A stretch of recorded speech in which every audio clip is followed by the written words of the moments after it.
வணக்கம். இப்போது தருமபுரி தொகுதியை குறித்து நம்ம பார்க்கலாம். தருமபுரி தொகுதியில் தேமுதிக சார்பில் இளங்கோவன், சௌமியா அன்புமணி பாமக அதிமுக கூட்டணியில், சாந்தலட்சுமி நாதாக்கா, சிவன் தாவேக்கா சார்பில் தருமபுரி தொகுதியில் போட்டியிடுறாங்க. இவர்கள் அனைவரும் ஒரே சமூகத்தை சேர்ந்தவர்களாக தான் கருதப்படுறாங்க. தருமபுரி பாமகவினுடைய மிக முக்கியமான ஒரு தொகுதி.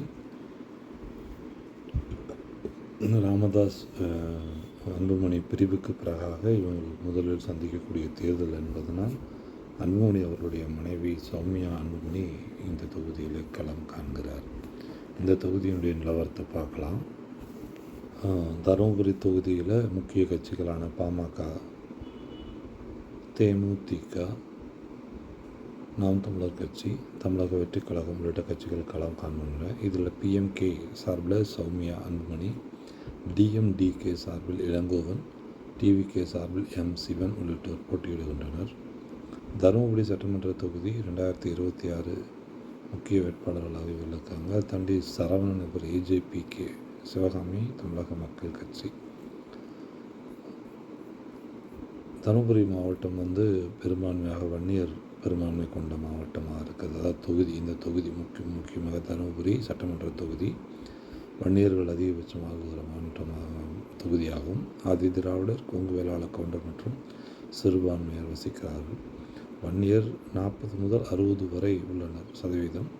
பட்டியல் ஜாதியினர் 16 முதல் 16.29%.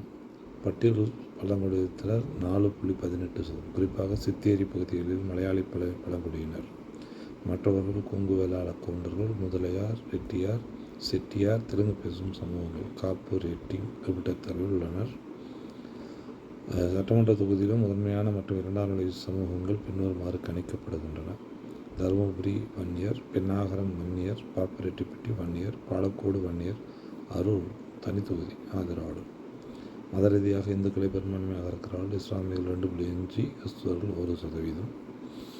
பட்டியல ஜாதியினர் நகராட்சி பகுதிக்குள்ளே 6.92 ஆகும். பழங்குடியினர் 0.14% ஆகவும் இருக்கிறார்கள்.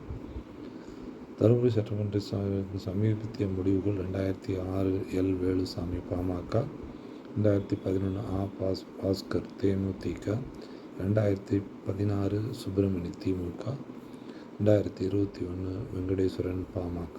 இப்பொழுது சிட்டிங் எம்எல்ஏவாக இருப்பவர் பாமகவை சேர்ந்தவர். 26,860 வாக்கு வித்தியாசத்தில் 2021 தேர்தலில் இவர் வெற்றி பெற்றிருக்கிறார்.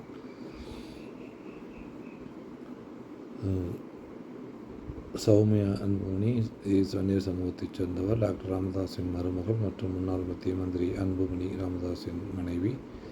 டிஎம்டிகே இளங்கோவன் வன்னியர் சமூகத்தை சேர்ந்தவர். இவர் தேமுதிகவில் முக்கிய பொறுப்பில் இருக்கிறார். சிவன் தாவேக்கா சார்பிலும், சாந்தலட்சுமி என்டிகே சார்பிலும் பங்கு பெறுகிறார்கள். இந்த நிலவுகிற சூழல் அடிப்படையில் இந்த நிலையில் இப்போது டிஎம்டிகே சரியான முறையில் டிஎம்டிகேக்கு வழங்கப்பட்டிருக்கிற 10 தொகுதிகள் நினைக்கிறேன். அந்த தொகுதிகளில் இந்த தொகுதியும் தருமபுரி தொகுதியும் ஒன்று.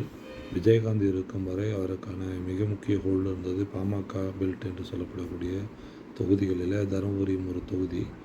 ஆனால் இன்றைய சூழலில் அவங்க அதை சரியாக செயல்படுத்தலை. ஸோ இது அனைத்தும் சௌமியா அன்புமணிக்கு சாதகமாக நிலவுவதாகவும், ரெட்டலை அங்கே இல்லாத ஒரு சூழலும் பாமகவுக்கு ஒரு மிகப்பெரிய ஒரு இரட்டை வாக்குகள் பெரும்பான்மையாக பட்டியலின மக்களுடைய வாக்குகளாக இருக்கும். அந்த வாக்குகள் சௌமியா அன்புமணிக்கு எதிர் திசையிலே பயணிக்கும். அந்த வாக்குகள் இப்பொழுது வாய்ப்பில்லை. அதனால் தனிச்சின்னத்தில் இளங்கோவன் இப்போ நிற்கிறதால அவங்களுக்கு மிக திமுக வாக்குகள் திமுகவுக்கான வெற்றி வாய்ப்பு குறைந்து சௌமியா அன்புமணிக்கான வெற்றி வாய்ப்பு அதிகரிக்கிறது. அதனால் தருமபுரி தொகுதி பாமகவிற்கு வெற்றி வாய்ப்பை தரும்.